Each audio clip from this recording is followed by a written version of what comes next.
Hello, gagawa tayo ngayon ng kilawin balat ng baboy. So, what I did is, bumili ako ng balat ng baboy. Balat lang talaga, walang taba o walang laman. Talagang balat lang talaga. So, ito ang gagawin natin. Papakita ko sa inyo kung anong gagawin ko para masarap mamaya. Okay. Yan, magpapakulo na tayo. Papakuluan na natin itong gagawin nating kilawin na balat ng baboy. So, unang-una, lagay natin sibuyas. Then, bay leaves. Then, peppercorn or minta, kahit madami na. Tapos, lagyan natin ng asin.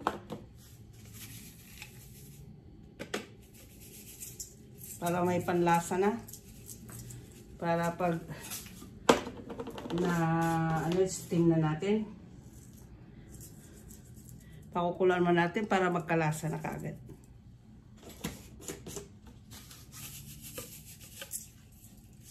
Tapos, lagay na natin tong balat ng baboy. Pakuloan lang natin to ng wag mo siya malambot na malambot. Kasi pangit siya, mga around mga 30 minutes lang.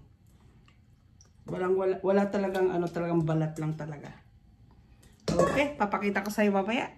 Pinapakulan na natin yung ating balat ng baboy. Pagkatapos yan, i-steam natin.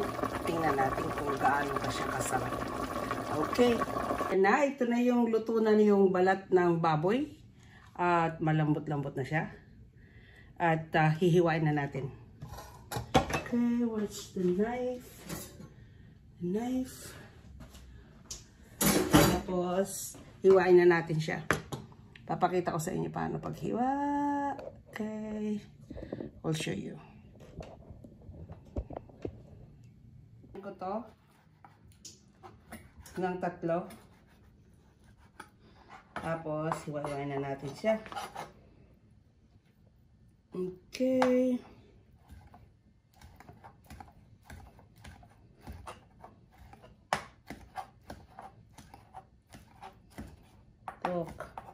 Balat lang talaga siya. Wala siyang laman, wala siyang taba. Talagang lang siya. Ayan. Sarap nito. First time ko gumawa. Ayan guys, walang taba, walang laman. So ito, pag isahin ko ay dalawa lang. Tapos papakita ko sa inyo mamaya pag oras na yung mga mixture. Na yung nahiwa ko na yung balat ng baboy. Ito mga ingredients na mura lang. Ito una, yung sibuyas. Ito yung lemon or calamansi kung mayroon. At saka ginger at pampakulay ng palamuti ng ating spring onions. At saka mayonnaise para pampatanggal ng umay. Lagyan din natin ng konting paminta. Para hindi naman maputla, lagyan natin din ng konting toyo. Sige, tara na. Simulan na natin. Naku, masarap kaya ito. Ayan. Lagyan na lang natin, konti-konti lang para matimplahan natin. Baka sobrang asim. Ayan. Pero yung sibuyas, ayan, all in yan. Pati yung, luya, all in. Pati yung, isang kutsara lang na mayonnaise. Tapos, konting toyo lang. Kasi may timpla na to para hindi lang siya maputla. Ayan, konting-konti lang. Dalawang kutsara pwede na. Ayan, tapos halo-haloin na natin. Ayan, nagkakulay na para hindi siya maputla. Ayan, mura lang to. Dahil balat lang ng baboy eh. Walang kataba-taba, walang laman. Ayan. Pwede nating panghanda para sa sa mga nag-iinom. Ayan, konti natin ng paminta. Ayan. Mas gusto ko tong ginaganito dahil maging fresh yung kanyang paminta. Kaysa yung paminta kaagad na durog. Ayan. Kung may pimintang durog, pwede naman. Ako gusto ko lang ng ganito. Tingnan. Ay! Pumasok sa loob. Ayos ah. Ayan. Tapos, lagyan na natin ng pangpakulay. Ayan. Yan, all in na rin yung spring onion na yan.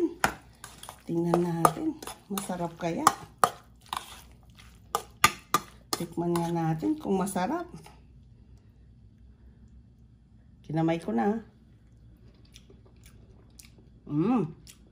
Talagang mura na, affordable pa. Kaya gawin niyo na kilawing balat ng baboy.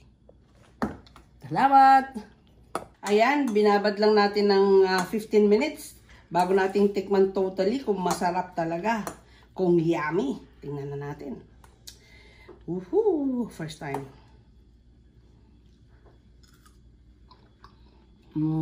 Sarap.